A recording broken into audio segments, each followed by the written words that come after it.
오늘 저는 서울에서 내려오는데, 와, 비가 서울에서 내려오는 때부터 지금 여기 오는 데까지 계속 비가 오는 거예요. 어느 정도냐면, 그냥 완전히 앞이 안 보일 정도로. 막 계속 비상깜빡이 하고 한 80에서 100으로 오기는 왔는데, 진짜 비가 많이. 그래서 저는 서울에서만 비가 좀 오고 말 줄 알았더니, 이 구름이 이 대전까지도 그냥 한 통성이인가 봐요. 그래가지고, 그렇습니다. 그래서 오늘, 어, 뭐, 하여튼, 다행히 왔는데, 사고가 중간에 안 나가지고, 교통사고가 있으면 또 막 정체되는데, 그게 없어가 다행히 뭐 잘 왔습니다. 오늘 이제 트리즈에 대해서, 조금 더 깊이 한번 들어가 볼 건데, 여러분들 어제 트리즈를 이렇게 공부를 했지만은, 트리즈 하면 생각나는 게 뭐가 생각날까요? 뭐 어제 했던 거 아무거나 생각나는 대로 한번 이야기해 보세요. 트리즈. 음, 한 단어씩만 한번 키워드 말씀해 보시겠습니다. 어? 혁신, 혁신, 혁신 또, 패러다임을 깰 수 있는 어, 그런 툴? 툴, 맞아요. 그리고 머리가 어제 안 나왔었어요? 나온 것 같지 왜? 어디서 많이 본 듯. 예, 안 나왔어요? 어제 엄청 열심히 들은 듯 느낌이 왔는데 이상하다. 그 다음에 공미설계, 야 맞아요. 그 다음에 사업 사업 전략, 맞아요. 차별화시키기 위한 사업 전략에 그 트리즈가 들어간다. 그 다음 아무거나 그냥 러시아 러시아. 어제 러시아 여자가 이쁘다고 누가 그랬는 것 같은데 러시아 사람이. 맞아요. 러시아. 그 다음에 특허 특허. 그 다음에 액시오매틱, 맞아요. 엑시오매틱. 그 다음에 인지 니즈. 예. 그 다음에 그 알트 와 맞아요. 그 하루 만에 이렇게 외우기 쉽지가 않은데 야 외웠어요. 그 다음에 직관, 직관. 여러분들이 이야기한 거가 트리저의 전부입니다. 그리고 트리저는요, 어제 제가 이제 이런 이야기 했어요. 프레임을, 아까 누가 그랬는데 프레임을 깨는 거다. 그리고 또 아무 생각이 없는 게 중요하다. 어린애 마음이 중요하다. 우리가 특허를 낸다거나 아니면은 뭔가를 이렇게 발명을 한다는 거는 머리가 똑똑한 사람이 한다고 우리는 오해를 합니다. 머리가 똑똑한 사람이 발명을 한다. 그 자체가 프레임이 관성이라는 겁니다. 머리가 똑똑하니까 저 사람은 남다른 생각을 한다가 그 자체가 잘못된 프레임입니다. 그러면 어린애들이 머리가 다 좋게요. 그렇잖아요. 머리가 좋으니까 발명한다. 그런데 어린애들이 상상력이 더 좋아요. 왜? 프레임이 없으니까. 여기서 어제 말씀드렸지만 애들 풀어놓고 여기서 놀이하라면 무슨 놀이 할 것 같아요? 불빛 앞에서 프로젝트라고 생각 안 하잖아요. 이런 놀이 한단 말이에요. 근데 우리 이렇게 풀어놓고 놀이하라면 여기서 앞에서 이러고 있겠어요? 안 그렇단 말이에요.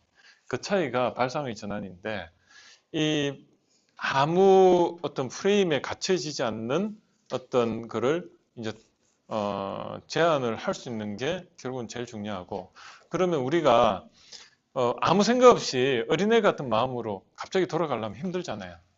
그죠?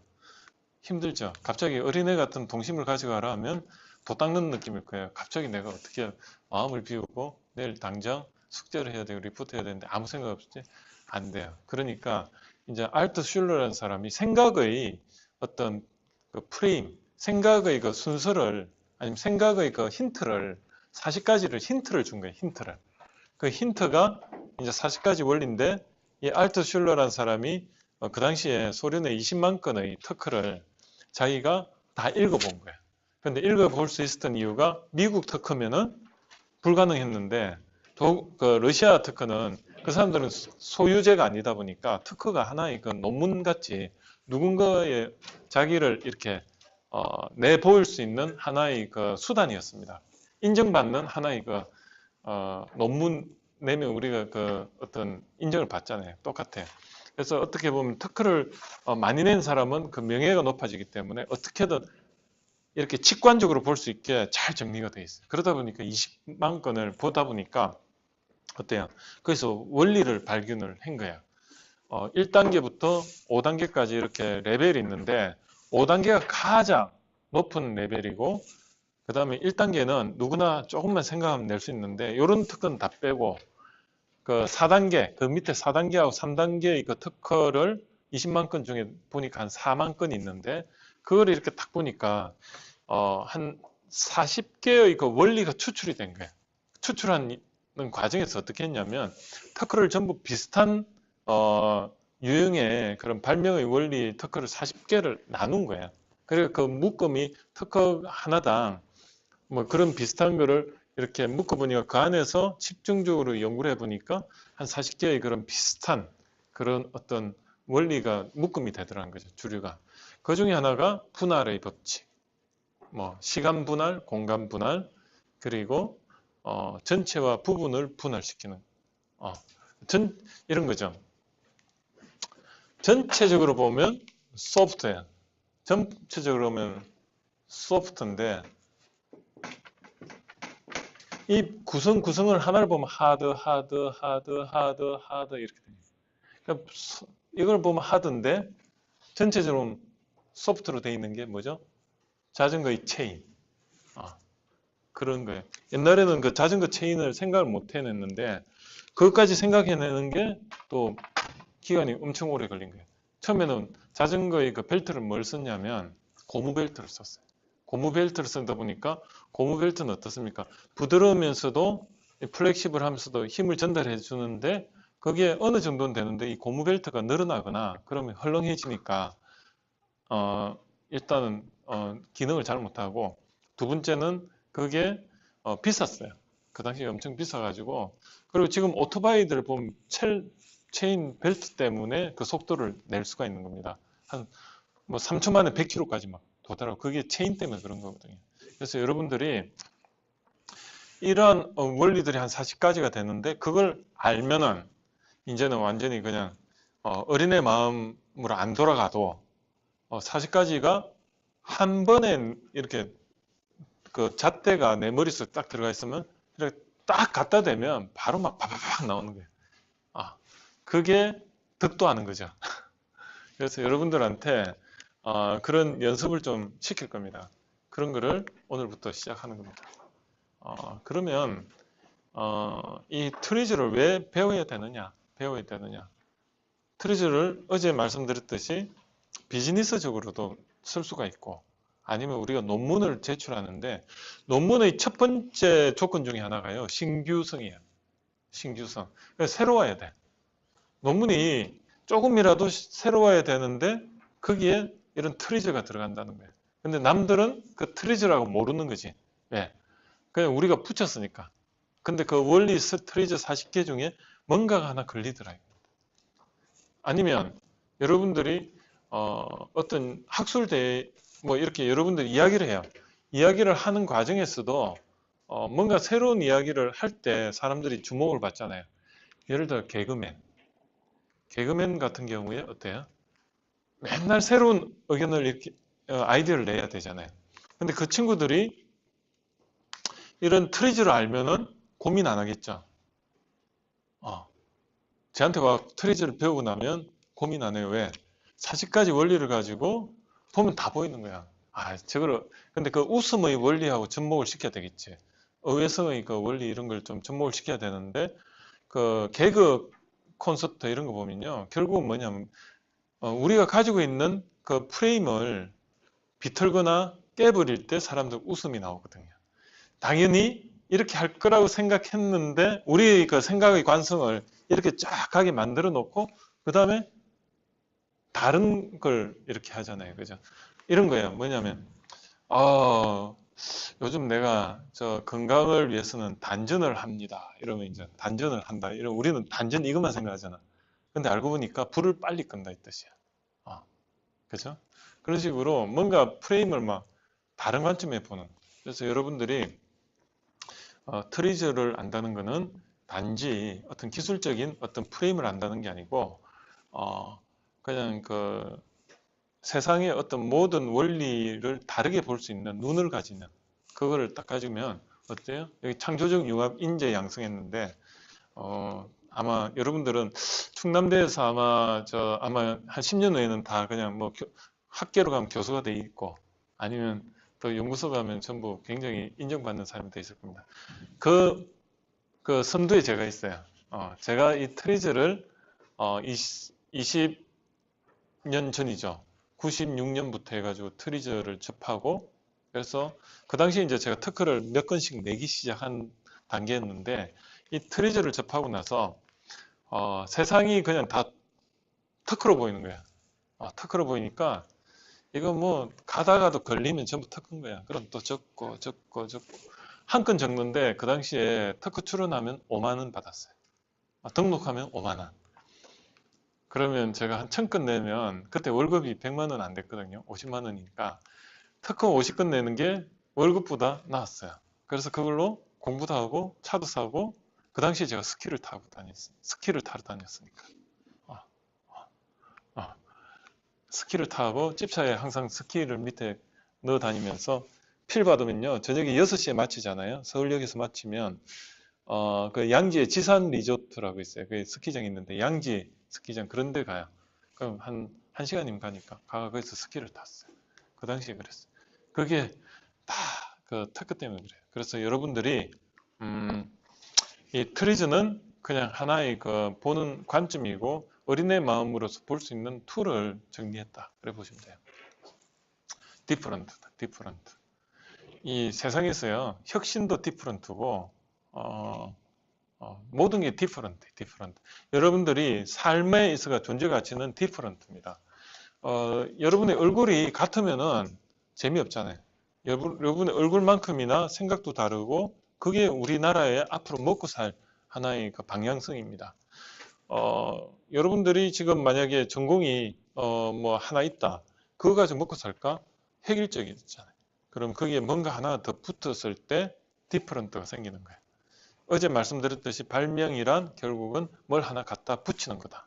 그게 결국은 디퍼런트고 차별화인데 내가 생각이 A의 나의 그 프레임이 있으면 거기다 B를 갖다 붙이면 A와 B의 어떤 큰 영역이 되잖아요. 이걸 해켈의 변정법이라고 했죠. 벌써 이런 건요 옛날에 다 정립이 돼 있어요. 단지 그걸 차별화, 융합이라고 이야기를 안 했을 뿐이야. 근데 지금은 융합이라고 말하고 이게 뭔가 혈액형이 A형 혈액형이 있고 B형 혈액형인데 갖다 붙이면 AB형이잖아요. 그럼 이거는 또 다른 혈액형이잖아요. AB라는 혈액형 똑같아요. 생각도 그래요. 그래서 우리가 내가 이때까지는 A라는 어떤 주관을 가지고 살아왔어. 근데 옛날에는 정치인들 보면 어떻게 해요? 거기다 B를 또 이렇게 수용을 하려면 이걸 버리고 이쪽으로 갔잖아요. 그죠? 이게 뭐죠? 좌파 우파. 이때까지 생각의 틀은 A냐 B냐 이거였잖아. 그러다 보니까 맨날 갑론을박을 하다 보니까 내게 맞다, 니게 맞다 했는데 그 사람들은 이렇게 보시면 돼. 레벨이 낮다. 레벨이 낮으니까 계속 그냥 자기께 옳다고 하는 거야. 그건 뭐냐면 어린애들 보면 세상 알기 전에 보면 내게 오라, 니게 오라 막 목소리 큰 애가 이기잖아. 그러다 울고 막 그러잖아요. 그런데 어른이 보았을 땐 그 싸움이 될 게 아무것도 아니잖아요. 똑같아요. 여러분의 그 레벨에서 보는 세상하고 또 나이가 또 들어서 보는 다른 사람이 보는 세상하고 다른 것 같아요. 예를 들어 옛날에 핸드폰 이런 거 하나 그냥 만약에 잊어버려 버리면 완전히 이거 정말 세상이 꺼지는 것 같잖아요. 근데 지금 소모품이 돼 버렸잖아요. 에이, 뭐 공기에 그냥 하나 더 사가지고 그냥 보상 판매 받아가지고 하지. 그 마인드가 다르잖아요. 그겁니다. 산을 갈 때 대둔산을 갈 거냐, 계룡산을 갈 거냐. 그것도 올라가 보면 다 같은 산인데 다 연결이 돼 있을 거야. 그죠? 결국은 능선을 타면 다 계룡산까지는 어떻게든 갈 수가 있을 거야. 그런 거예요. 그래서 여러분들이 어느 방향으로 올라가는가가 중요한 게 아니고요. 일단 올라가 가지고 보면 다 비슷한 능선이 있다. 그걸 제가 꼭 말씀드리고 싶고요. 남다른 생각이 남다른 경쟁력이다. 여러분들이 작가가 돼 가지고 책을 쓴다. 그러면 결국은 남다른 어떤 결과물을 내기 위해서는 남다른 생각을 해야 되다 보니까 그럼 남다른 생각을 어떻게 하느냐? 이 작가라는 직업이 어려운 이유가 자기만의 프레임이 없는 사람은요, 작가가 고통일 겁니다. 그죠? 왜냐하면 크리에이티브한 작업을 해야 되는데 자기만의 어떤 프레임이 없다는 거는 그건 정말 헤매는 작업이거든요. 그런데 만약에 트리즈를 알고 있다. 40가지의 그 다른 생각을 할 수 있는 어떤 방법을 알고 있다. 이러면 하나의 그게 굉장히 즐거운 작업이 될 것 같아요. 마찬가지로 여러분들이 뭔가 이렇게 개발을 하거나 논문을 쓸 때 다른 사람은 막 그거를 이 프레임이 없는 상태에서는 그냥 우연의 어떤 낚시를 하는 그런 느낌일 거예요. 하나 건지 뭐 이렇게 걸려라 이러면서 하는데 여러분들이 이 교육을 받고 나서부터는 어떤 체계적인 발명 기법을 머릿속에 넣고 나면 그냥 생각하면 막 나오는 거예요. 얼마나 행복합니까? 그거거든요. 그래서 머리가 좋은 사람이 결코 창조적이지는 않다. 머리가 좋은 거하고 오히려 프레임을 없거나 아예 그냥 노 프레임인 사람이 더 창조적일 가능성이 높다. 그래서 다른 세상에서 우리나라에 온 사람, 그래서 동남아에서 우리나라에 온 사람이 더 창조적일 수가 있어요. 왜냐하면 다른 문화권에서 왔기 때문에 그 사람은 우리 프레임하고 전혀 다른 프레임이니까 보는 게 전부 새롭잖아요. 그럼 새로운 게 막 나오지. 우리나라 사람이 유학을 가가지고 성공하는 이유가 왜 그럴까? 미국에 가 성공하는 이유가 미국이 우리나라보다 살기가 더 각박할 수도 있는데 성공하는 이유가 프레임이 다르기 때문에 그래요. 이해가 좀 되죠? 이민 세대들이 가가지고 거기서 성공하는 이유가 단순히 그냥 거기 가니까 선진국이라서 아니면 복지 혜택이 잘 돼 있어서 아니면 뭐 노력한 만큼 벌 수 있다. 제가 볼 땐 그게 아니고요. 동남아 사람이 우리나라에 오면 성공할 수밖에 없는 것 같아요. 물론 동남아보다 우리나라가 뭔가 조금 체계는 잘 잡혀 있다고 할 수 있지만 그보다요. 프레임이 다른 사람이 오면 더 많이 보니까 창조적이 되는 거예요. 남들이 보지 못하는 걸 보니까 돈이 되는 거예요. 이해가 되시죠? 그럼 우리나라 사람이 성공하려면 어디 가야 될까? 다른 나라 가면요. 다 봐요. 그래서 여러분들이 여행을 많이 다니라는 이유가 여행을 다니면 프레임이 충돌이 일어나잖아요. 그러면 새로운 게 많이 보여요. 우리는 당연히 이걸 이렇게 쓸 것 같은데 그 사람들은 다르게 쓰고 있어요. 우리나라의 뭡니까 이 겨울에 눈 쌓였을 때 이 주걱 같은 거 뭐 조금 이렇게 된 거 이렇게 주걱하는 거 있죠. 그걸 이제 카자흐스탄 친구가 이제 유학을 와 그걸 보더니 자기 나라에 가져가면 이거 대박이겠대. 자기네들 눈이 워낙 오니까 근데 주걱이 없대. 근데 플라스틱 주걱 같은 거 있죠. 그걸 가져가면 대박이겠대. 실제로 가져가면 사업 될 것 같아. 그런 거거든. 그게 분명히 그 나라에도 있을 것 같은데 없잖아. 뭔가 그쪽에서 이때까지 없는 어떤 지배적인 프레임이 눈이 오면은 자기네들은 그냥 관습대로 이렇게 그냥 어떻게 했겠지. 근데 우리나라는 그걸 급하니까 그냥 주걱으로 그냥 급한 문화가 그걸 만들었는데 그런 거예요. 그런 거 가져가 유통을 하면 분명히 그날에선 센세이션이 있어. 그런 겁니다. 그래서 여러분들은 남다른 생각이라는 거는 결국은 어린아이 마음이고 그건 프레임이다. 그럼 남다른 생각 방식을 가져야 되는데 창조적 인재란 저는요 창조적 인재는 결국은 T자형 인간이라고 생각합니다.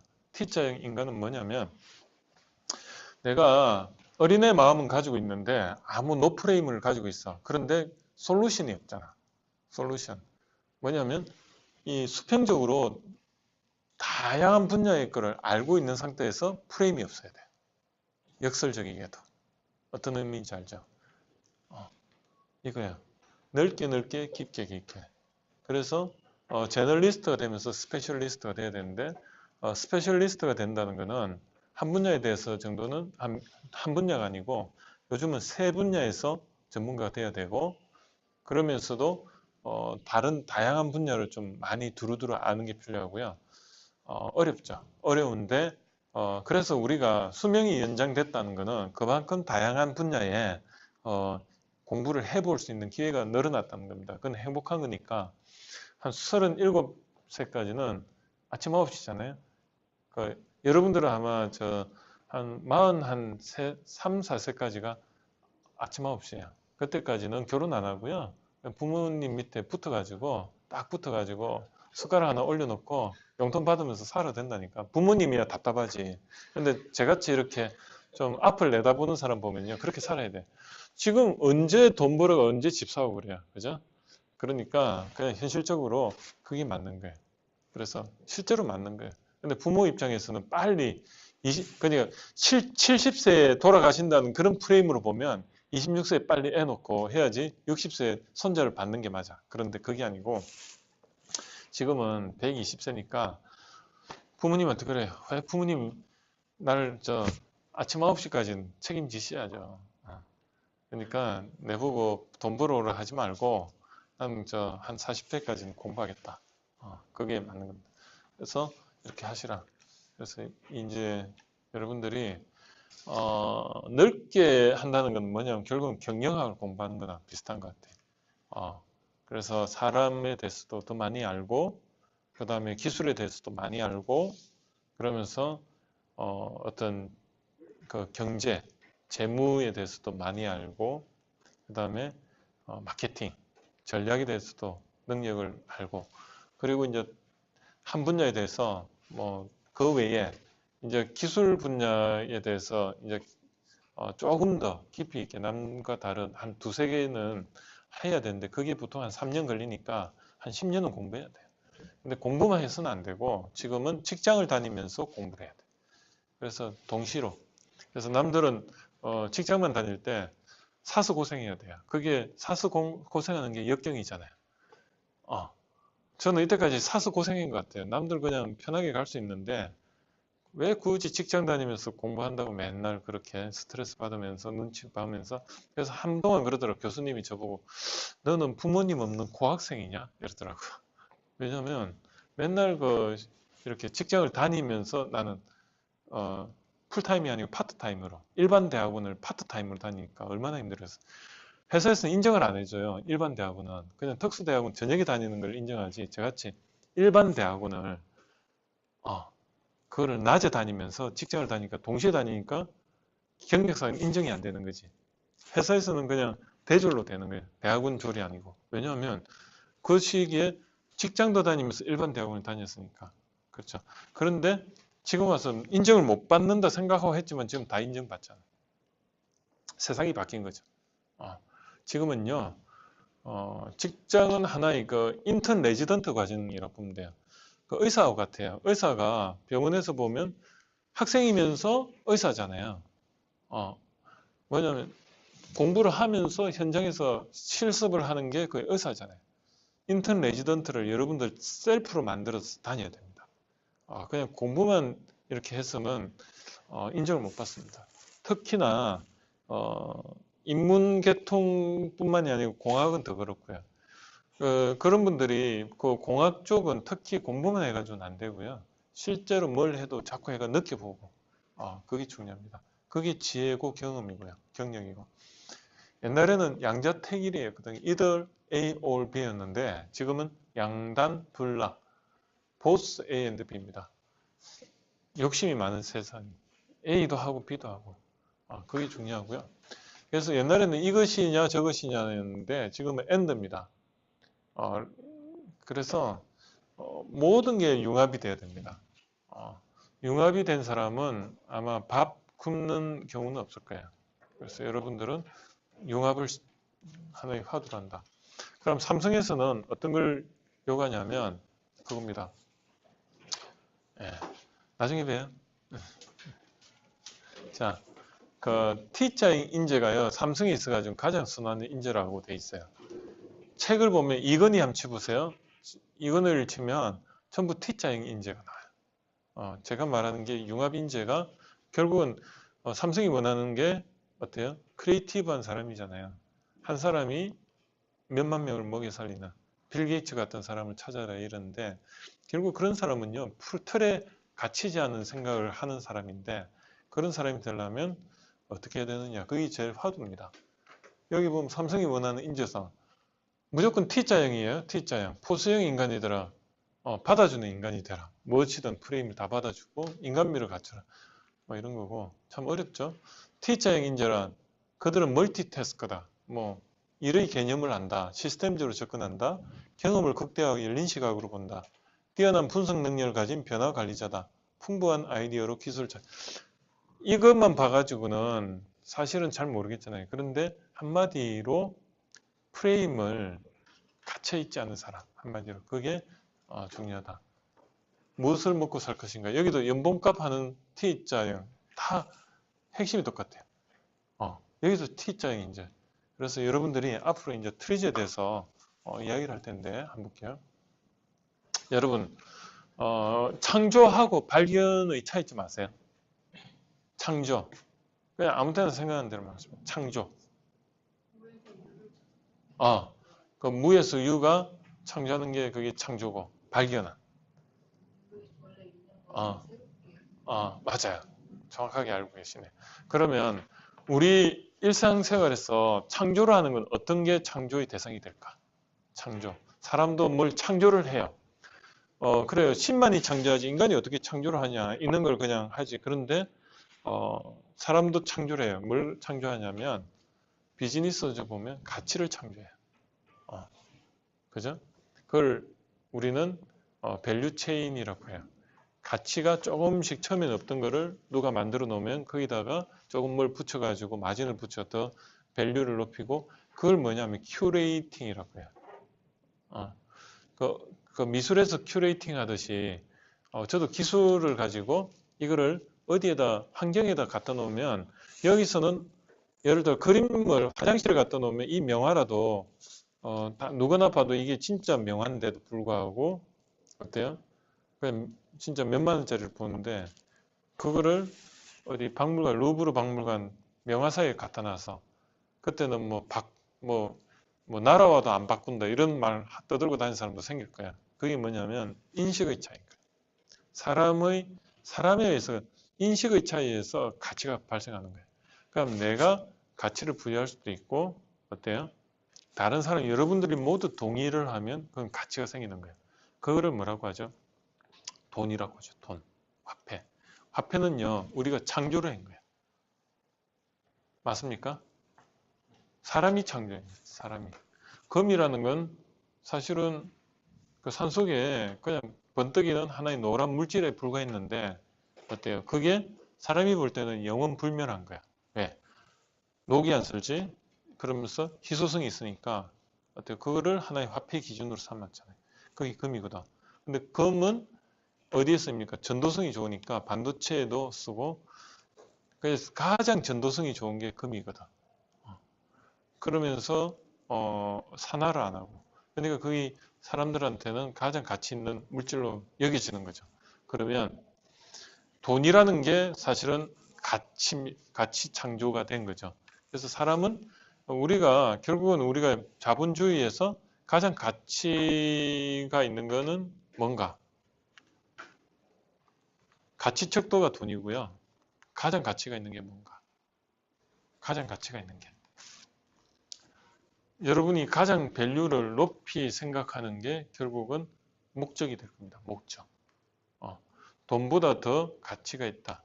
그게 목적이 되고 그런 목적을 위해서 돈을 벌어야 되는 실행 목표가 목표입니다. 그죠? 그래서 여러분들은 창조의 대상은 결국은 여러분들은 돈이 되었을 거예요. 돈.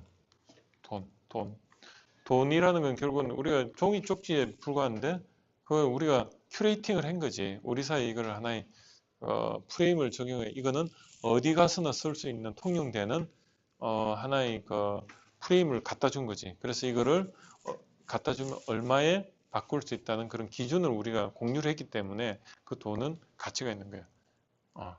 그죠? 그래서 창조가 됐다. 그럼 발견은 뭐냐면 발견은 기존 있는 거에서 뭐죠? 우리가 아까 말했듯이 어린애의 마음으로 틀을 깨는 그런 어떤 마음으로 안 보니까 눈에 우리가 아는 것만 보인다고. 근데 우리가 틀을 깨니까 이게 예전에 몰랐던 것도 보이는 거예요. 그게 발견입니다. 여러분들이 여기 앉아 있지만 여러분들이 눈에 보여야 되는 게 안 보이는 게 많을 거예요. 뭐가 있을까? 평소에는 신경 안 쓰면 그런 게 있었네? 저는 어떤 경우를 들었냐면 저는 평소에 관심이 있는 거는 보여요. 예를 들어 오토바이에 관심이 어느 날 생겼어. 그럼 오토바이만 그래 보이는 거야. 차는 안 보이고 오토바이가 왜 이렇게 많지? 그런데 어느 날 또 차에 피를 꽂혀서 차밖에 안 보이는 거야. 그렇죠? 똑같아요. 그런 겁니다. 여러분들이 여기서 여러분이 관심이 있는 거는 보이는 겁니다. 근데 관심이 없는 건 안 보여요. 왜 그럴까? 사람은 그 뇌에 그렇게 구조가 돼 있어요. 근데 눈으로 보이는 게 90%가 우리가 정보를 처리하고 10%는 말로서 우리가 정보를 처리하는데 그 말의 개념이 어제 말씀드렸지만 엄마라는 개념하고 같은 엄마인데 누구는 좋은 경험인데 옛날부터 학대당한 친구는 엄마라면 좋은 것을 본 적이 없는 거예요. 엄마에 대해서는. 그럼 엄마라는 거는 나쁜 이미지로 그 사람은 다가가는데 나는 이제 여기서 강의할 때 엄마에 대해서 막 아주 향수를 이러면서 엄마 하면서 했는데 저 사람은 완전히 그냥 반감을 가지는 그런 사람. 그러면 이제 강의 평가가 제로. 리스크가 있죠. 말로 한다는 게 그렇게 어려운 거예요. 그래서 말로 안 하고 그래서 웬만하면 인기 있는 강사들은 그림으로 다 대체가 그림으로 보여줘요. 이유가 되겠죠. 그리고 PT를 할 때도 그림으로 보여주고 그럼 제가 이렇게 그 글자로 보여준 이유는 뭐냐면 이 글자도 그림화 시킨 거예요. 그걸 타이포이드라고 하죠. 그래서 여러분들이 PT를 할 때 글자를 깨작깨작 이렇게 많이 써놓으면 그거는 정보 전달의 목적이다 보니까 어때요? 전달이 잘 안 돼. 그 문장으로 된 거는 그 사람한테 컨셉이 잘 전달해. 근데 이거를 글자를 두 자를 딱 적어놓고 제가 설명을 하면 컨셉이 명확해지잖아. 그런 차이가 있습니다.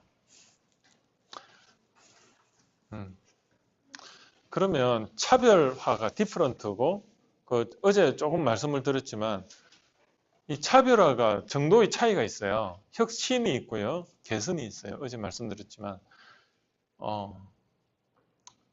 이 차별화가 어떤 거냐면 어떤 가격을 싸게 하면서도 품질을 좋게 만들어요. 이거 완전히 경제학에서는 모순되는 이론인데 그거를 만약에 다 아우르는 어떤 프레임을 제시해가지고 제품을 만들었다. 그걸 혁신이라고 하지.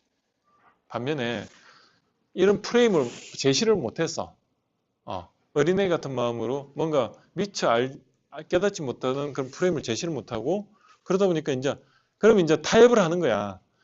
조금만 더 가격을 올리고 조금 더 품질을 약간만 내려가지고 이렇게 여기 딱 접점을 해서 이걸 뭐냐면 최적화라고 해요. 그걸 매칭이라고 해요. 이해가 되시죠? 그러면 매칭의 대표적인 비즈니스 모델이 뭐냐? 결혼의 듀오. 맞아요, 안 맞아요? 한 사람은 그래 남자는 여자가 얼굴도 이쁘면서도 뭐 공부도 잘하면서 그러잖아요. 여자도 마찬가지. 자기 이제 다들 서로 간에 자기 사정은 아랑곳 않고 전부 희망사항 다 적어 놓잖아요.